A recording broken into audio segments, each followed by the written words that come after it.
जय हिंद साथियों, आप सभी का स्मार्ट स्टडी वन में स्वागत है। हम लोग इस वीडियो में देखेंगे वैदिक संस्कृति, जो कि 1500 ईसा पूर्व से लेके 600 ईसा पूर्व तक माने जाते हैं। इससे पहले वाले वीडियो में हम लोग सिंधु घाटी सभ्यता पढ़ चुके हैं। इस वीडियो में वैदिक संस्कृति की सवाल सॉल्व करेंगे और ये सारे सवाल जो है लूस एंड ऑब्जेक्टिव बुक का सवाल है, तो आप यहाँ से ज़रूर एक बार रिवाइज कर जाएं। देखिए, पहले सवाल है, पूर्व वैदिक या ऋग्वैदिक संस्कृति काल किसे माना जाता है? तो ये 1500 ईसा पूर्व से लेके 1000 ईसा पूर्व माने जाते हैं, तो ऑप्शन ए सही है। अगले सवाल है कि उत्तर वैदिक संस्कृति का काल किसे मानते हैं? उत्तर वैदिक काल माने जाते हैं 1000 ईसा पूर्व से लेके 600 ईसा पूर्व तक जो है उत्तर वैदिक काल इसे मानते हैं। चलिए अगले सवाल देखते हैं हम लोग, तीसरे नंबर सवाल। नेक्स्ट सवाल है, आर्य शब्द का शाब्दिक अर्थ होता है, तो इसका अर्थ होता है श्रेष्ठ या कुलीन। चौथे नंबर, आरंभिक आर्यों के बारे में निम्न कथनों में से कौन सा कथन सही नहीं है?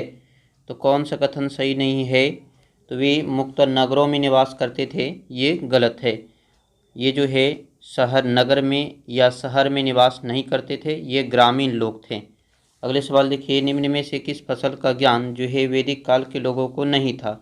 तो वैदिक काल में तंबाकू का ज्ञान नहीं था, क्योंकि तंबाकू आप सभी को पता है कि ये जो है पुर्तगालियों ने लाया था भारत में। अगले सवाल, उत्तर वैदिक काल के वेद विरोधी और ब्राह्मण विरोधी धार्मिक अध्यापकों को किस नाम से जाना जाता था? तो इसे जानते थे श्रमण के नाम से।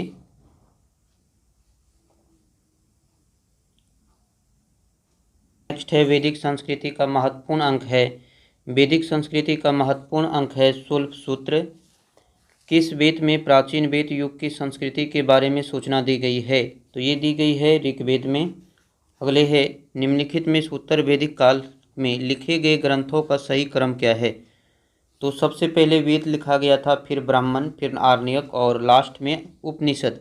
आप कमेंट में बताइएगा कितने उपनिषद है, कितने उपनिषद हैं। तो वेदों की संख्या 4 है। सवाल है, कौन से 3 वेद संयुक्त रूप से त्रयी या वेद त्रयी कहलाते हैं? तो ये है ऋग्वेद, यजुर्वेद, सामवेद। अर्थावेद की रचना बाद में किया गया था, इसलिए वो इसमें शामिल नहीं है। अगले, भारत के राजचिंद्र में प्रयुक्त होने वाले शब्द सतमेव जयते किस उपनिषद से लिया गया है? तो ये मुंडकोपनिषद से लिया गया है, ये मुंडक उपनिषद से लिया गया है, ये आपको याद रखना है। नेक्स्ट है कि ऋग्वैदिक आर्यों का मुख्य व्यवसाय क्या था? तो ऋग्वैदिक आर्यों का मुख्य व्यवसाय था पशुपालन। नेक्स्ट, भारतीय संगीत का आदि ग्रंथ कहा जाता है? तो आदि ग्रंथ बोलते हैं भारतीय संगीत का सामवेद को। अगले है, प्रथम विधि निर्माता कौन है? प्रथम विधि निर्माता कौन है? ये है मनु। मनु को जो है भारत का प्रथम विधि निर्माता है मनु। नेक्स्ट, कृष्ण भक्ति का प्रथम और प्रधान ग्रंथ कौन है? तो ये है श्रीमद् भागवत गीता। श्रीमद् भागवत गीता। वेदों में संपत्ति का मुख्य रूप क्या है? वेदों में संपत्ति का मुख्य रूप क्या है? तो ये है गोधन। गोधन। देखिए, जो है वैदिक काल में गाय को ही धन माना गया था। जिसके पास जितना गाय होता था वो मानते थे कि वो सबसे ज़्यादा अमीर है ना, तो गाय को ही धन माना गया था। अगले सवाल है, ऋग्वेद में किस मंडल में शूद्र का उल्लेख पहली बार मिलता है? तो शूद्र शब्द का उल्लेख पहली बार मिला है 10वें मंडल में। ऋग्वेद के 10वें मंडल में शूद्र शब्द का उल्लेख मिला है। पुराणों की संख्या कितनी है? पुराणों की संख्या जो है 18 है, 18 पुराण है। अगले सवाल है, वैदिक धर्म के मुख्य लक्षण इनमें से किसकी उपासना था? तो प्रकृति की उपासना था। किस देवता के लिए ऋग्वेद में पुरंदर शब्द का प्रयोग हुआ है? तो इंद्र के लिए ऋग्वेद में पुरंदर शब्द का प्रयोग हुआ है। और यहाँ पर इंद्र के लिए आप लोग बताइएगा कि ऋग्वेद में इंद्र जो है कितने बार उच्चारण किया गया था। अगले सवाल देखिए, नेक्स्ट सवाल है कि शुल्ब सूत्र किस विषय से संबंधित पुस्तक है? तो शुल्ब सूत्र जो है ज्यामिति से संबंधित पुस्तक है। अगले है, अस्तो माँ सदमय, सस्तो माँ ज्योतिगर्म, मृत्योम अमृतगम कहाँ से लिया गया है? तो ये जो है उपनिषद से लिया गया है। भारत। अगले सवाल देखिए, यहाँ पर आर्य भारत में बाहर से आए थे और सर्वप्रथम बसे थे। जो आर्य थे वो भारत में बाहर से आए थे, ये पहली बार कहाँ पर बसा था? पंजाब में। ऑप्शन सी सही है, पंजाब। नेक्स्ट सवाल है, हमें सूची 1 और सूची 2 को मैच करना है। यहाँ पर देखिए, ऋग्वेद को जो पढ़ते हैं, ऋग्वेद को पढ़ने वाले को क्या बोलते हैं, तो इसे बोलते हैं होता, होता या होत्री। यजुर्वेद के जो अध्ययन करते हैं, जो इसे पढ़ते हैं, उसे बोलते हैं अर्धव्यू। और सामवेद को जो पढ़ते हैं, उद्गाता बोलते हैं, उसे अर्थवेद को ब्राहा। ये आपको याद रखना है। चलिए अगले सवाल है, वेदों और अगले सवाल, वेदों को अपौरुषेय क्यों कहा गया है? वेदों को अपौरुषेय क्यों कहा गया है? क्योंकि वेदों की रचना जो है देवताओं के द्वारा किया गया था। वैशेषिक दर्शन के प्रतिपादक कौन है? वैशेषिक दर्शन के प्रतिपादक है उलूकनद, उलूकनद। आप इसे कनाद बोल सकते हैं। अगले है, मीमांसा या पूर्व मीमांसा दर्शन के प्रतिपादक कौन है? तो ये है जैमिनी। नेक्स्ट है, वेदांत या उत्तर मीमांसा दर्शन के प्रतिपादक है बद्रनायन। अगले, ऋग्वेद का कौन सा मंडल पूर्णतः सोम को समर्पित है? तो ऋग्वेद का कौन सा मंडल पूरी तरह से सोम को समर्पित है? तो ये है ऋग्वेद के 9वें मंडल। अगले, प्रसिद्ध 10 राजाओं का युद्ध, जो कि दशराज युद्ध के नाम से जाने जाते हैं, ये किस नदी के तट पे लड़ा गया था? ये लड़ा गया था पुरुनसी नदी के तट पर, पुरुनसी नदी के तट पर ये लड़ा गया था। और अगले सवाल देखिए कि धर्मशास्त्रों में भू राजस्व की दर क्या है? धर्मशास्त्रों में भू राजस्व की दर क्या है? तो 1/6 थी। 800 ईसा पूर्व से लेके 600 ईसा पूर्व तक का काल किस युग से जुड़ा है? 800 ईसा पूर्व से लेके 600 ईसा पूर्व का काल जो है ब्राह्मण युग से जुड़ा है। ऑप्शन ए सही है। नेक्स्ट है 34 नंबर सवाल, किस काल में अछूत की अवधारणा स्पष्ट रूप से उदित हुई थी? तो ये हुआ था धर्मशास्त्र काल में। नेक्स्ट, एशिया माइनर स्थित बोगाजकोई का महत्व इसलिए है कि वहाँ जो अभिलेख प्राप्त हुए हैं उनमें 4 देवताएं जो है इंद्र, वरुण, मित्र, नासत का उल्लेख मिलता है। तो अगले सवाल है, गायत्री मंत्र जो कि देवी सावित्री को समर्पित है, किस पुस्तक में मिलता है? गायत्री मंत्र जो है ऋग्वेद में उल्लेखित है। न्याय दर्शन को प्रतिपादित किया था, न्याय दर्शन को प्रतिपादित कौन किया था? गौतम। अगले, प्राचीन भारत में निक्स से जाने जाते हैं, निक्स के नाम से किसे जानते हैं? तो निक्स के नाम से जानते हैं स्वर्ण आभूषण को। योग दर्शन के प्रतिपादक है पतंजलि, योग दर्शन के प्रतिपादक हैं कौन? पतंजलि। अगले देखिए, उपनिषद पुस्तक है, उपनिषद जो पुस्तक है वो दर्शन पे आधारित है। अगले सवाल है, सूची 1 और सूची 2 को हमें मैच करना है। तो देखिए, ऋग्वेद, ऋग्वेद में क्या है? तो ऋग्वेद में प्रार्थना शामिल है। यजुर्वेद, यजुर्वेद में क्या है? कर्मकांड की बात करता है यजुर्वेद, तो यहाँ पर 2 हो जाएगा। सामवेद, सामवेद से जो है भारतीय संगीत, तो आप सभी को पता है, तो ये संगीत से संबंधित है सामवेद, तो ये 1 हो जाएगा संगीत में। और अर्थवेद में जो जादू टोना होता है, तो यहाँ पर देखिए तंत्र मंत्र और वशीकरण, ये अर्थवेद में है। और अर्थवेद में ही प्रेम विवाह है, जादू टोना, प्रेम विवाह, जितने जो है ये सारे चीज़ जो है अर्थवेद में है। अगले सवाल है, आरंभिक वैदिक साहित्य में सर्वाधिक वर्णित नदी है? तो वैदिक साहित्य में सबसे ज़्यादा वर्णित नदी है सिंधु नदी। उपनिषद काल के राजा अश्वपति शासक थे, तो अश्वपति जो थे वो केकय के शासक थे। अध्यात्म ज्ञान के विषय में नचिकेता और यम का संवाद किस उपनिषद में प्राप्त होता है? तो ये जो है किस उपनिषद में प्राप्त होता है? ये है कठोपनिषद। कठोपनिषद में जो नचिकेता और यम जो है एक साथ ये दोनों बात किया है। अगले है, वैदिक नदी कुभा, जिसे कि अब काबुल बोलते हैं, का स्थान कहाँ निर्धारित होना चाहिए? तो काबुल आप सभी को पता है कि ये अफगानिस्तान में है ना, अफगानिस्तान में है। अगले सवाल है, कपिल मुनि द्वारा प्रतिपादित दार्शनिक प्रणाली है? तो कपिल मुनि जो है सांख्य दर्शन का प्रतिपादन किया था, तो ऑप्शन बी सही है, सांख्य दर्शन। अगले है, भारत के किस स्थल की खुदाई से लौह धातु के प्रचलन की प्राचीनतम प्रमाण मिलते हैं? तो यहाँ जो है अतरंजी खेड़ा, अतरंजी खेड़ा से लौह धातु का प्रमाण मिला है। नेक्स्ट है, निम्नलिखित में से किसका संकलन ऋग्वेद पर आधारित है? तो सामवेद का संकलन जो है ऋग्वेद पर आधारित है। अगले है निम्नलिखित में से कौन प्रस्थान यत्री में शामिल नहीं है? तो भागवत जो है प्रस्थान यत्री में शामिल नहीं है। अगले कर्म का सिद्धांत संबंधित है, तो कर्म का सिद्धांत जो है मीमांसा से संबंधित है। अगले सवाल में हमें सूची 1 और सूची 2 को मैच करना है यहाँ पे। तो देखिए सुमिलित करना है, तो अर्थववेद में जो है औषधियों से संबंधित है, क्योंकि इसमें सारे जादू टोना है, औषधि, प्रेम विवाह ये सब है ना, वशीकरण ये सब जो है अर्थववेद में है। ऋग्वेद में जो है ईश्वर की महिमा की बात कही गई है। यजुर्वेद में जो है कर्मकांड की बात कही गई है, मतलब बलिदान विधि की बात कही गई है। सामवेद जो है भारतीय संगीत से संबंधित है, भारतीय संगीत के जनक जो है सामवेद को मानते हैं।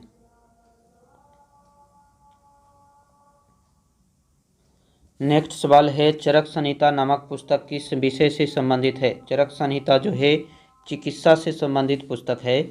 अगले है यज्ञ संबंधित विधि विधानों का पता चलता है, तो यज्ञ संबंधित विधि विधान का पता चलता है यजुर्वेद से।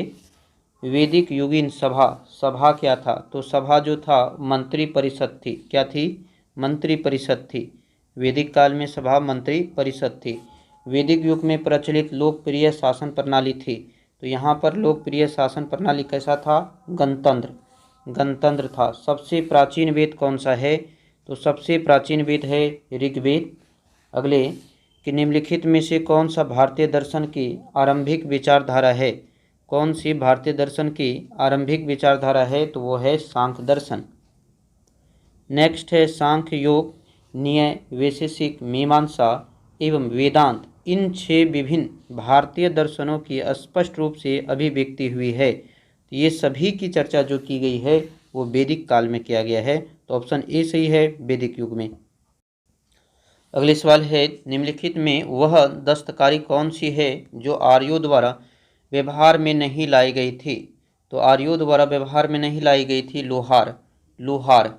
अगले है सुमिलित करना है, तो आयुर्वेद जो है ऋग्वेद से संबंधित है, धनुर्वेद जो है यजुर्वेद से संबंधित है, गंधर्व वेद जो है सामवेद से संबंध रखता है, और शिल्प वेद या इसे अर्थशास्त्र बोलेंगे, ये इसका संबंध जो है अर्थववेद से है। नेक्स्ट देखिए अगले सवाल है कि ऋग्वेद के किन 6 मंडलों को वस मंडल या इसे गोत्र मंडल कहा जाता है? तो ऋग्वेद के दूसरे और 7वें मंडल को जो है क्या बोला गया है? वस मंडल या गोत्र मंडल बोला गया है। अगले सवाल है किस वेद में जादुई माया और वशीकरण का वर्णन है? तो जादुई माया जो है कहाँ पे है? अर्थववेद में। आर शब्द इंगित करता है, तो आर शब्द इंगित करता है सबश्रेष्ठ वंश को, तो यहाँ वंश है तो वंश करेंगे, तो आर शब्द का अर्थ ही होता था सबश्रेष्ठ। ये लोग अपने आप को मानते थे कि हम हैं सबश्रेष्ठ। अगले सवाल ऋग्वेद में कुल कितने मंडल है? तो ऋग्वेद में टोटल 10 मंडल थे। अगले है आर्य भारत में संभवतः आए थे, तो आर्य लोग भारत में मध्य एशिया से आया था। यहाँ पे अलग अलग विद्वान का अलग अलग कथन है आर्य कहाँ से आए थे, लेकिन मध्य एशिया जो है सबसे सटीक है। अगले है कौन सा वेद अंशतः गद्य रूप में भी रचित है? गद्य और पद दोनों रूप में लिखा गया है यजुर्वेद। सभा और समिति प्रजापति की 2 पुत्रियां थी, इसका उल्लेख किस वेद में मिलता है? तो इसका उल्लेख अर्थववेद में मिलता है।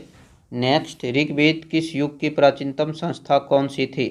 तो ऋग्वेदिक युग की प्राचीनतम संस्था कौन सी थी? ये विदत था।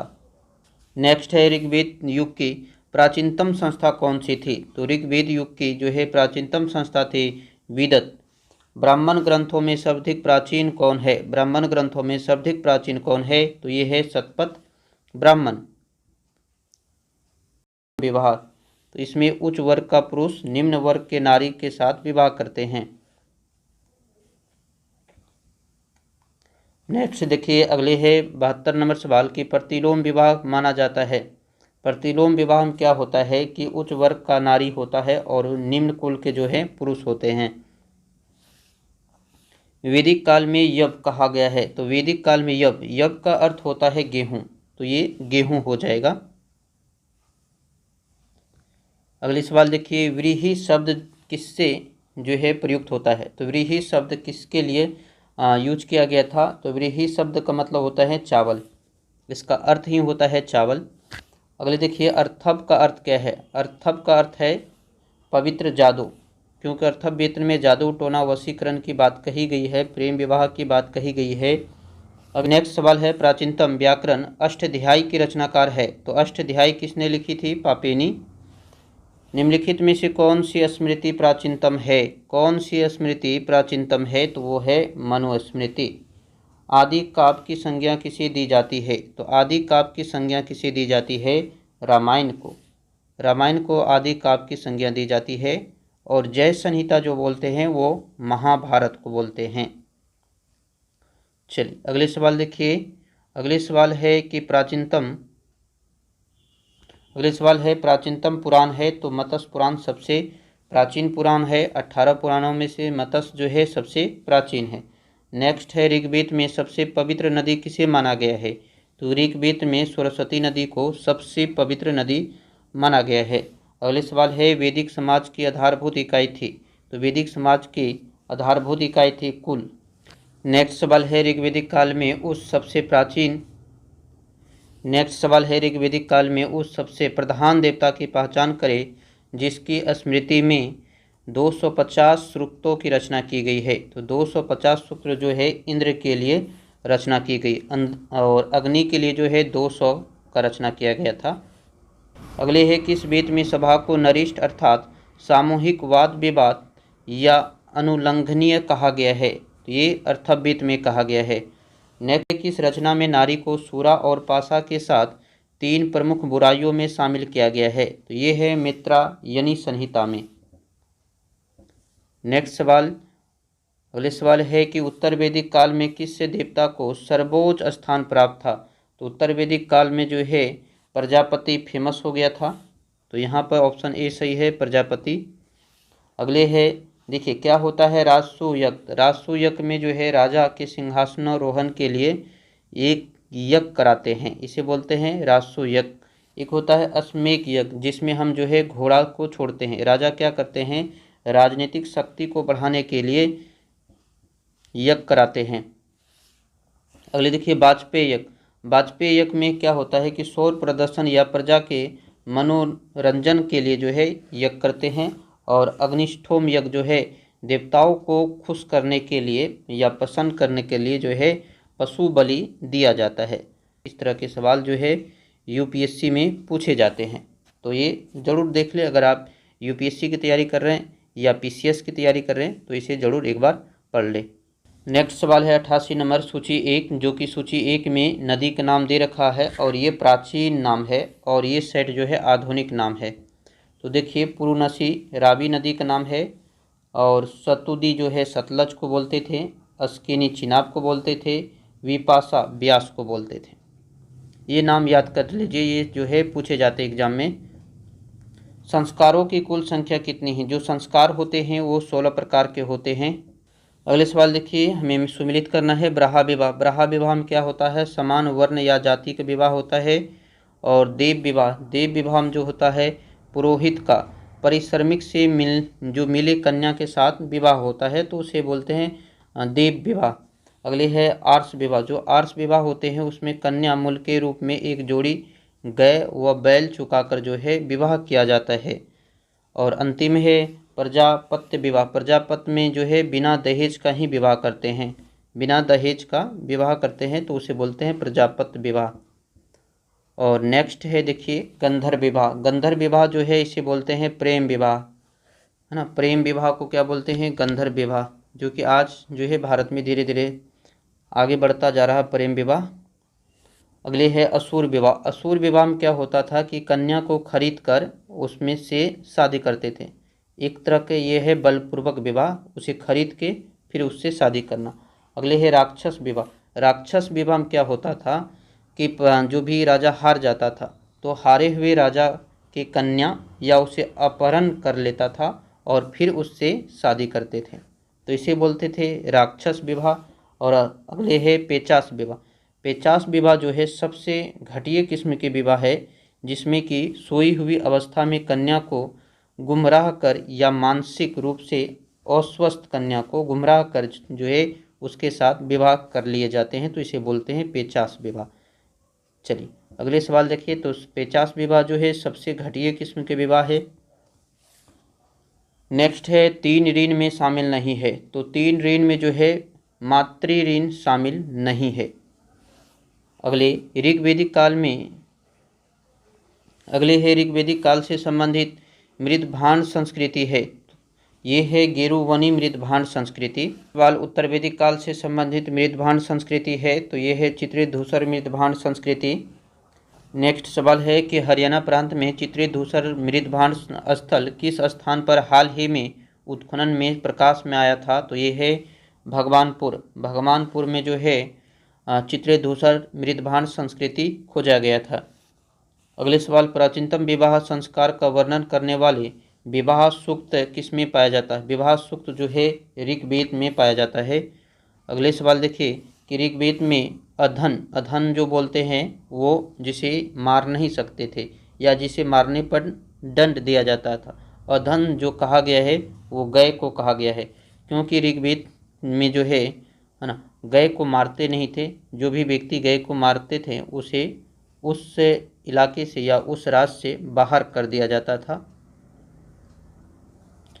अगले सवाल देखिए, सुमिलित कीजिए। तो संग्रहित जो है इसे बोलते थे कोषाध्यक्ष, और भागदूत को बोलते थे कर संग्रहकर्ता, और क्षमा छत्री को बोलते थे पासे के खेल में राजा का जो सहायता करते थे, और अक्षयवास जो है प्रतिहारी को अक्षयवास बोलते थे।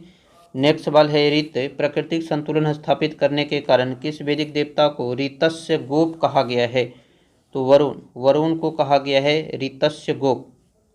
अगले है, निम्नलिखित में से कौन मूलतः जल या समुद्र देवता था। तो जल या समुद्र का देवता कौन है, वरुण जो है जल और समुद्र का देवता था।